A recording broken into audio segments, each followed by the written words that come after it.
Eu conheci o caso de Cesare Battisti e a ele pessoalmente a partir do momento em que a grande escritora francesa, número 1 de livros mais vendidos na França, Freire Vargas,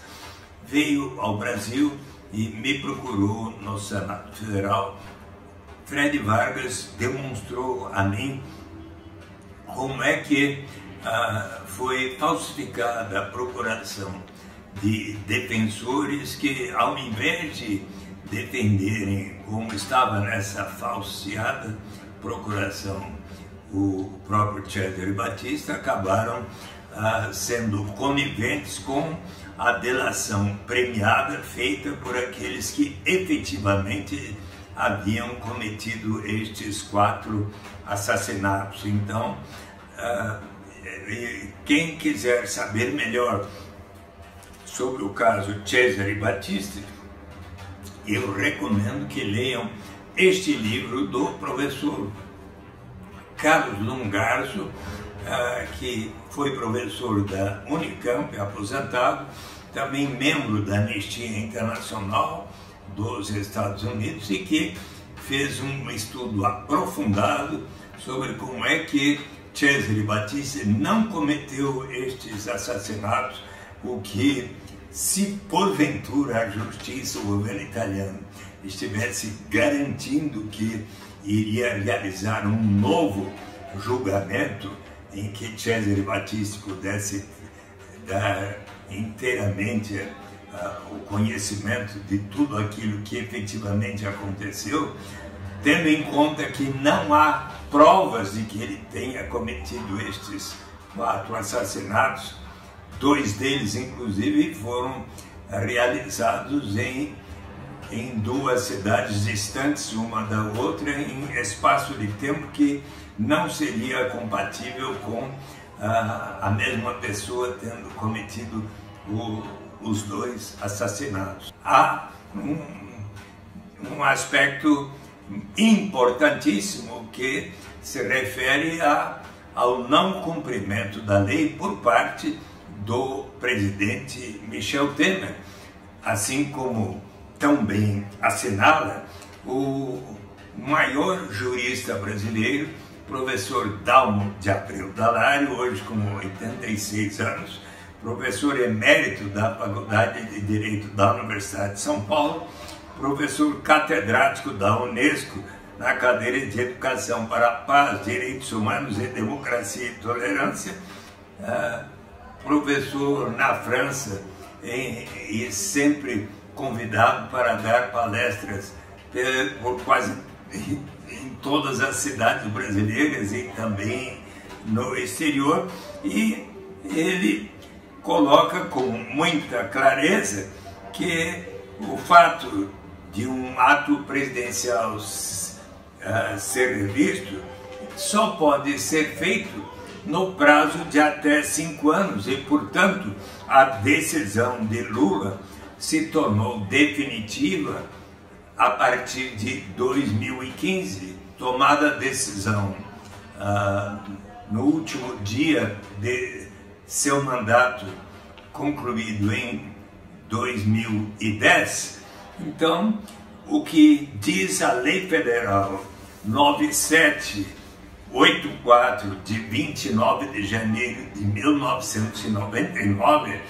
que regula o processo administrativo no âmbito da administração pública federal, que foi sancionada pelo presidente Fernando Henrique Cardoso, onde ele diz que o presidente da República faço saber que o Congresso Nacional decreta e eu sanciono a seguinte lei.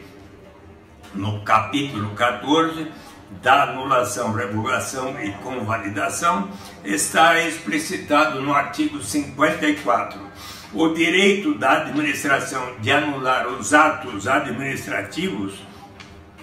que decorram efeitos favoráveis para os destinatários decai, ou seja, não é mais válido, decai em 5 anos, contados da data em que foram praticados, salvo comprovada má-fé. Não houve má-fé de maneira alguma. o presidente Lula conheceu as razões pelas quais Cesare Battisti havia sido condenado pela justiça italiana de uma maneira equivocada, de má fé. Portanto, o governo italiano, ao tentar forçar que o presidente Michel Temer e o presidente eleito Jair Bolsonaro venham a quebrar o que está na lei aprovada pelo Congresso Nacional e sancionada pelo presidente Fernando Henrique Cardoso, é um ato de má fé, é algo que, conforme ressalta Dalmo de Abreu Dallari, com respeito ao subterfúgio de que seria possível revisitar o caso e mudar o entendimento por se tratar de um novo pedido de extradição da Itália e não do mesmo que já foi analisado. É uma farsa dizer isso,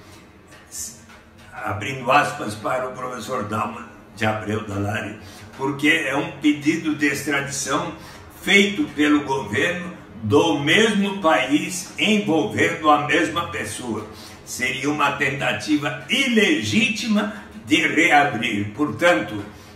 é uma fraude absolutamente ilegal o ato do presidente Michel Temer, assim como também a decisão